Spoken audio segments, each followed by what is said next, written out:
Hello, my name is Jen and welcome back to my channel. Today's video is going to be my July TBR and my introduction to TBR Takedown and my TBR wheel.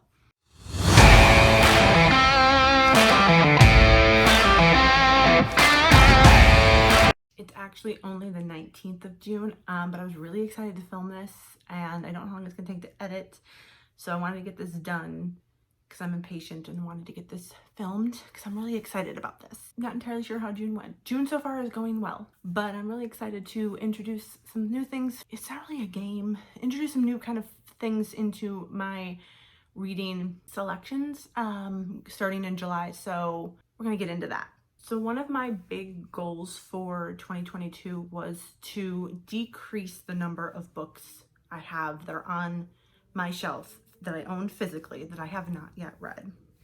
A couple of weeks ago, I went through and I cataloged, I went through all, I have 6 shelves. I went through all 6 and cataloged every single book that I have not yet read. And the number was high, especially considering I don't have a lot of space. So at the beginning of June, on June 1st, we started at 275 unread books that I owned. We are currently sitting at 269. It may go down a little bit. It may go, no, it won't go up, but it may go down a little bit more before we get to actual July, because like I said, it is the 19th. And if you've seen my vlog, you'll know that I'm currently going to be trying to finish 5 books in the next 10 days. So at least 1 or 2 are coming off still. So my original goal for the year was to get my physical TBR down to 170. That's currently impossible. There's no way I am reading 100 books between now and the end of the year. So the new goal is 225, which, assuming that I finish what I think I'm going to finish, puts me at about 7 books a month. Okay, that's maybe. My original goal was going to be to do 5 books per month, but I think in order to hit my goal with just reading, it's gonna have to be more than that. But in order to help me take down my TBR, I have created the TBR Takedown, which is basically just a scoring system for myself. So from now on, I must earn 20 points in order for me to be able to buy a book. There are exceptions that I will get into, but this is mostly to stop me from buying for the sake of buying. Like, oh, I feel bored, let me grab this. Oh, I see this, let me grab this. That type of thing. My random trips to Target where I come back with things, it's to eliminate that and then hopefully find ways for me to read the books that I already own. So I did start this in June. So the June books will count. And for every book I read, I earn 2 points. So in theory, if I just read 10 books, I earn 1. However, there are additional points to be earned. If I complete a series, I get an extra 3 points. And if I unhaul a book, I get 3 points. I don't get the 2 points, but I get the 3 points for unhauling the book. But if I buy a book that does not fit my exceptions, or if those exceptions expire, I will lose 3 points. So right now I have 12 points.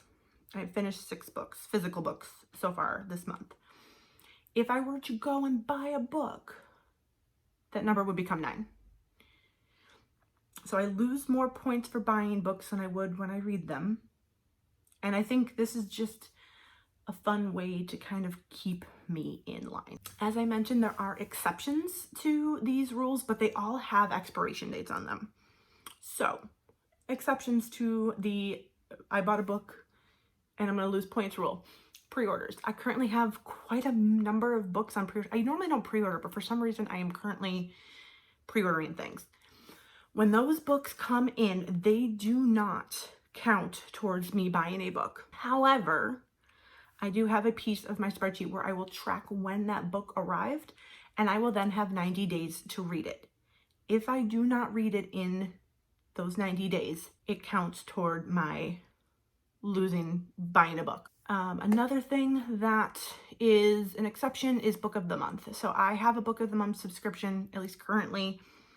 If by chance something comes in through there that I need or that I want and I have a credit, because I currently actually have a credit that I need to spend, then that's okay. This is less about the money I'm spending on books and more about the space I have. So if for some reason Book of the Month has a romance that I want, I'm going to get it. But that will also be subjected to the 90-day rule, because I also have so many Book of the Month books that I have not read that I need to figure out how to get them. If they're coming in, I need to figure out how to get them read. And then if I don't like them, out. Another exception is books in series. So if I read book 1 in a series and the rest of the books are out, or another book is out, I can go get it. If I am desperate to continue, I can go get it. This will also be subjected to the 90-day rule. I mean, everything's subjected. Everything that comes in, with these exceptions, it's subjected to the 90-day rule. The last exception is sales. I know right now that Prime Day is coming up. I also do not buy off Amazon, but everybody else has book sales around the same time. So if I go and buy more books than I need to buy books, that's okay. Most of this will be subjected to the 90-day rule. It just depends on how much I actually bring in, because eventually, if all of this stuff is coming in, reading it in 90 days is impossible. So that might have a little bit of leniency on it, but it doesn't happen very often. So I think I've decided it's okay. So as I mentioned, I think I have to read 7 books a month to complete my goal for the year of getting my TBR down, my physical TBR down to 225. There will be unhauls coming, but I think I'm going to stick to 7 books, and I'm going to use the TBR wheel, TBR Takedown wheel. This is a wheel that I just put together on the website, a spinner website, that has 100 prompts in it. This is a mixture of, this is very tailored to me. So it is very much, as I was cataloging, I went through and I added author names for authors where I owned more than 1 unread book, series I need to continue or complete, specific titles I need to read. But it also has more of like your classic prompts. So things like continue a series is actually a prompt, or blah, blah, blah, and X on the cover, like those type of things. Those are in there as well. Some of my faves. But it also includes some books, some prompts that are just going to make it actually harder for me to complete, to get points for that book. So there are prompts on there like reread or Kindle Unlimited, because none of those will count towards points. If it's an ebook or a reread that so it's a book that I've already read, the book isn't coming off my TBR, so it doesn't count for points. But I think that's okay, because I'm not going to want to always read. I like to have a little bit of variety and the ability to pick and choose things as I need them. And also, if I get a book that's continue a series and decide to reread something, because maybe I have to finish, maybe I need to reread book 1 or book 2 to get to book 3, then I can use them. I just understand that it won't count towards the points, which of course will make the number I need to read every month for the TBR a little bit challenging sometimes, but it's all fun. At the end of the day, it's a good goal, but I still want to have fun with my reading, and I don't want to be forced to read things I don't want to read, in the moment because of this. But that being said, I've noticed with the amount of readathons I've been doing over the last couple of months that have prompts, that using prompts to help me pick the books that I'm reading is actually getting me to read books that I probably wouldn't necessarily get to right away, and it just puts books in the forefront where they probably would have been sitting on my shelf for a very long time. Things like, there was a summer thriller prompt on the Whatever-a-thon board, and I don't read summer thrillers, but I owned one. So like that type of thing. And I'm really excited to use this wheel to pick my books. So I'm not entirely sure how this is going to work, but what I'm going to do is spin the wheel on my laptop, recording the screen, and hopefully I can figure out how to edit this so that you can see it. But if not, at the end there'll be like a results thing, and I'll post that. I don't know, we'll see how this goes. We are now recording my laptop, and we are doing our first spin. Rachel Lynn Solomon. Ooh. All right, for Rachel Lynn Solomon, I'm going to be reading The X Talk. This is I actually don't know a ton about this. This is a sapphic contemporary romance about two women who are on a radio show together, and they're pretending to be exes, but in the process fall in love. I really love the premise of this. I do love a good workplace romance, and I don't know anything else about this. The other book I own by this author is Weather Girl. Weather, what is it called? I don't know. Weather something. But I have been looking, this one has been on my shelf much longer, and I really need to get it read because I've heard some good things about it. So first book for July is The X Talk. All right, second spin. This is so much fun. I've been waiting to do this since forever. Ooh. Contemporary romance, which is very vague. What am I in the mood for? The next book I'm going to add for contemporary romance is Written in the Stars by Alexandria Belfer. I'm almost positive I'm not going to get to this in June, and if I do, I will swap it out. Here's what we're going to do. If I get to this in June, I'm going to read Rosalind Palmer, but if I don't get to it in June, I'm going to be reading Written in the Stars. This is a Grumpy Sunshine fake dating sapphic contemporary romance. That's all I know about it. And I've been meaning to get to this for a very long time, and I really would like to do it, especially because it was on my TBR for June, and I don't think I'm going to get to it. So, number 2. Spin number 3.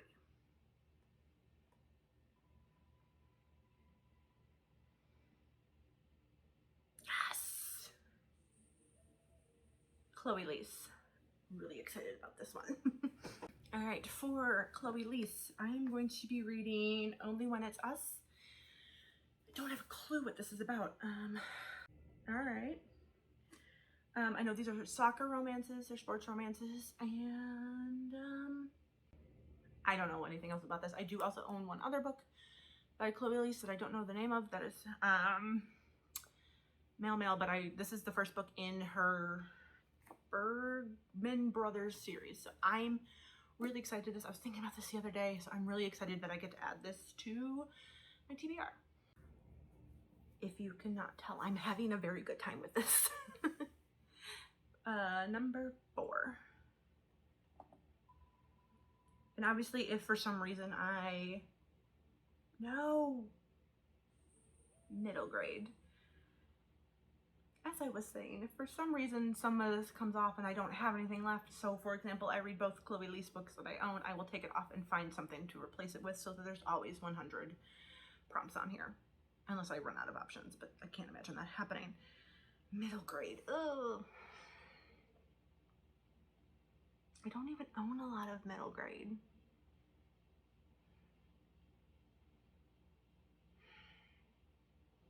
Don't like middle grade. Let me see what we got here. If you are curious, every book that I had cataloged and everything I'm adding, anything that has come in since, I have a Goodreads shelf. My Goodreads should be linked below. I have a Goodreads shelf that has everything kind of tracked on there. It won't be quite the same because like I am bringing things on and not counting them towards the kind of like the overall number, but I trust that in the end this will all figure itself out. I don't know what to read. I was hoping this one never came up. I'm just gonna go through and pick the first middle grade that I see. I think I'm still recording the screen, so if I am, you will see it. Oh. But I have to reread the first one. It's okay. I'll be right back. Okay. This is not going to count towards TBR Takedown. but for middle grade, I am going to use The Dreadful Tale of Prosper Redding by Alexander Barkin. This is a middle grade fantasy. I read this so long ago, but this was super cute, and it's only like, it's middle grade, but it's only a little over 300, 350 maybe, 360. I adore Alexander Barkin. Like, she is like she is an autobiographer probably forever. One day I will gush about The Darkest Minds to everyone. But this is book 1 in a middle grade duology that she released a few years ago, and I never read book 2, despite the fact that I own both an ARC and a physical copy. But this is, what is this? There's a boy and there's an animal companion. There's a little cat bat looking thing. I don't know, this was super cute. I did enjoy this. But I'm gonna read this, so then maybe the next time middle grade comes up, or if something else applicable comes up, I can read the sequel, which is called The Last Life of Prince Alistair. Number 5.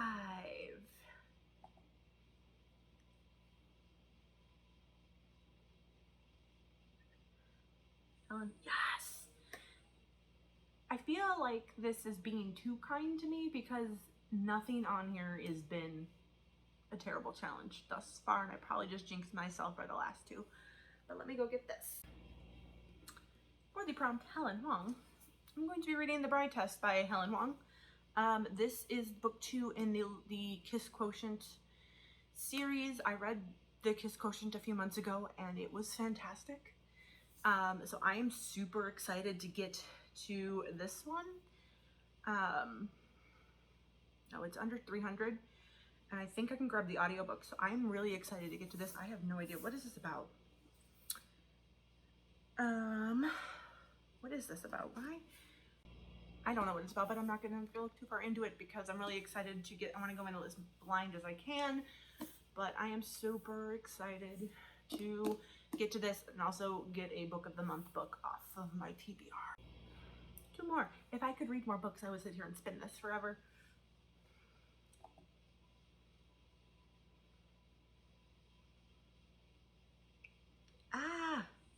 Reread, which I'm cool with. I think what I'm gonna do,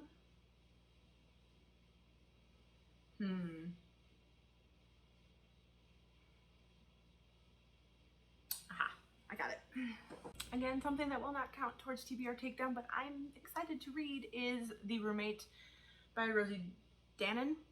I have book 2, which name is escaping me at the moment, but I really wanted to read this. I read this last year, the year before. It's fantastic.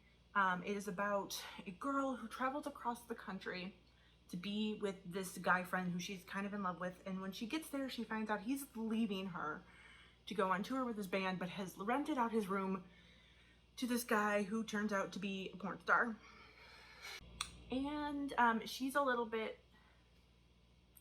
I don't know if uptight's the right word, but she's very bad book.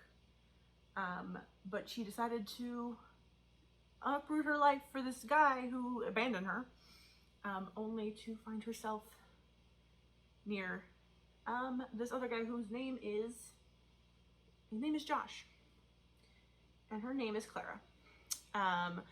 So I'm super excited to read this, so that, not that I have to read this in order to read the sequel, but I loved this, so I want to reread it. And my final spin.